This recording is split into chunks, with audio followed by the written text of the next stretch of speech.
நீதிமொழிகள் 9ஆம் அதிகாரத்தில், நீதிமொழிகள் 9ஆம் அதிகாரம் 17வது வசனத்தை வாசிக்கலாமா?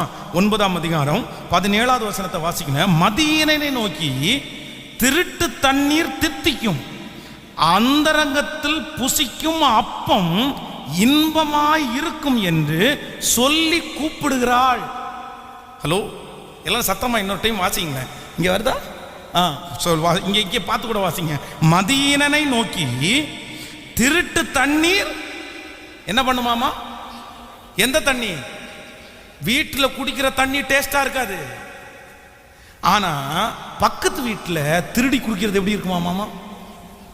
திருட்டு தண்ணீர் தித்திக்கும், அந்தரங்கத்தில் புசிக்கிற அப்போ. ஹலோ, நிறைய பேருக்கு உள்ள இருக்கிறது ஆசீர்வாதமா தெரியாது, உள்ள இருக்கிறது சந்தோஷமா தெரியாது.